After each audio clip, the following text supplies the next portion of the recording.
Hola alumnos, ¿cómo están? Vamos a seguir tocando nuestros temas, nociones de electricidad.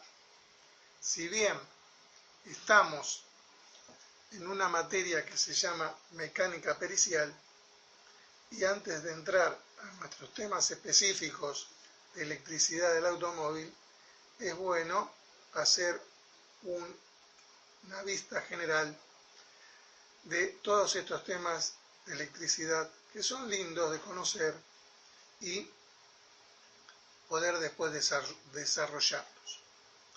Hoy nuestro tema va a ser la ley de Ohms. George Ohms, en el siglo XIX, acuérdense que todos los físicos, los ingenieros, todos los ilustres de aquellas épocas, 16, 17, siglo XVIII, XIX y también siglo XX, todos los ilustres, todas las personas que hicieron descubrimientos, inventos, le ponen sus apellidos a los mismos. Así hemos conocido al ingeniero Otto, que él descubrió que si se le agregaba la compresión a un motor, tenía mucha más potencia, y así descubrió el motor de 4 tiempos, motor Otto, ¿no es cierto?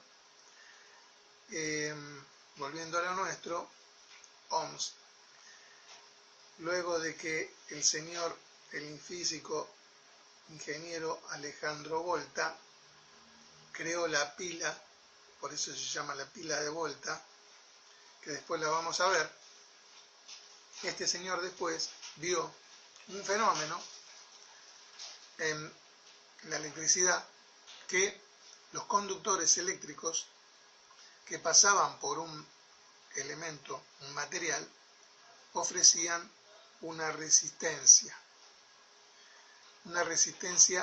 al voltaje aplicado a ellos.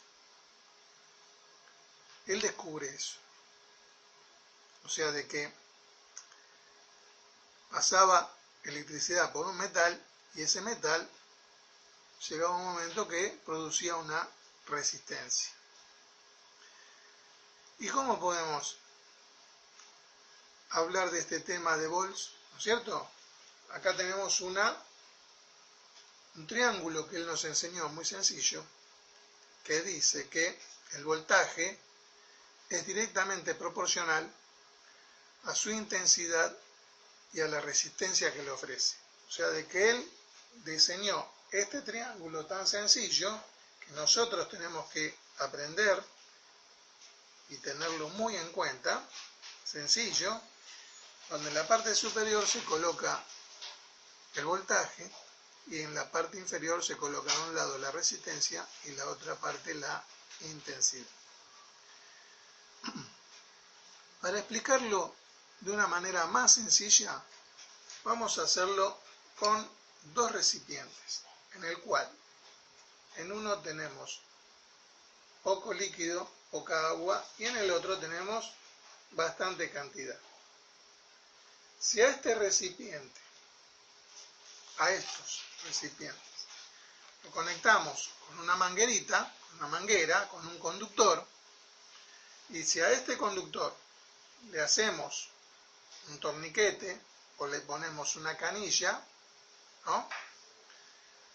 Al abrir la canilla o el torniquete, vamos a dejar pasar un flujo de agua por diferencia de gravedad, el que tiene más al que tiene menos. Así sucede, ¿no es cierto? Esa cantidad de líquido que va pasando, ¿no? Se produce otro fenómeno que es la diferencia de potencial, la diferencia que tenemos de uno con respecto al otro. Esa diferencia de potencial es la que nos dice Ohms que sufren los materiales al pasar una corriente eléctrica.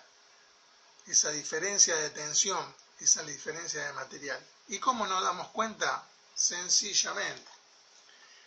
Volvemos al agua.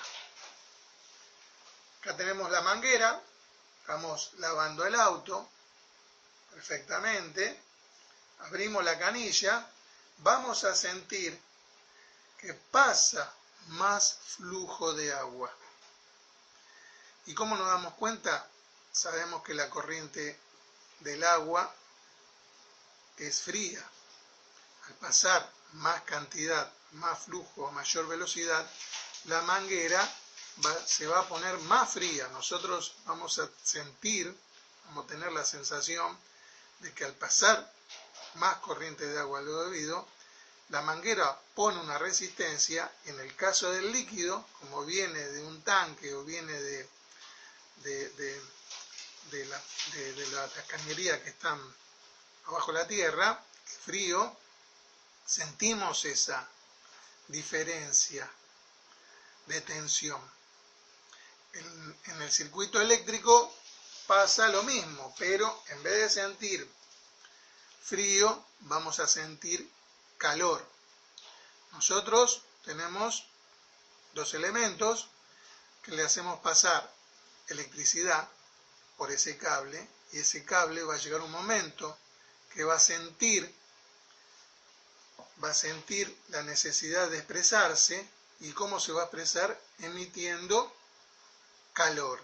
Si nosotros tocamos el cable, vamos a sentir esa resistencia en calor, vamos a sentir caliente. Quiere decir que ese cable ya está soportando hasta ahí, por más que nosotros le quisiéramos meter más voltaje o más intensidad, va a llegar un momento que ese cable no va a resistir más.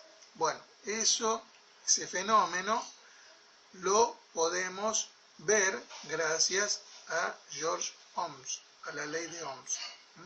Y nos dijo eso, de que el voltaje es proporcional a la intensidad y a la resistencia. ¿Y cómo lo expresamos? Volts en su unidad, que es voltios, intensidad en amperios y la resistencia en ohms. Bien, él nos enseñó también a usar este triangulito, porque cuando hagamos unos ejercicios muy sencillos que le voy a dar de trabajo, puede ser que le lleguen a pedir qué intensidad tenga este circuito eléctrico. Entonces, si tenemos que usar intensidad, vamos a hacer voltios sobre resistencia, porque la intensidad es inversamente proporcional entre la conjunción de los voltios con la resistencia. Y si nos piden que hagamos resistencia, obtengamos la resistencia, también usamos el triángulo de Ohms, que dice que la resistencia también es inversamente proporcional de voltios contra la intensidad. Y ahí vamos sabiendo si el día que tengamos que hacer un cálculo para saber la intensidad o el voltaje o la resistencia que pasa por un circuito eléctrico, usar este pequeño triangulito que nos enseñó este físico ingeniero. Así tan simple como él nos enseñó a principios del siglo XIX. Bueno, jóvenes, espero que les haya gustado esta pequeña clase de la ley de Ohms. Vamos a seguir viendo curiosidades para después entrar plenamente en nuestros temas de la materia. Chao.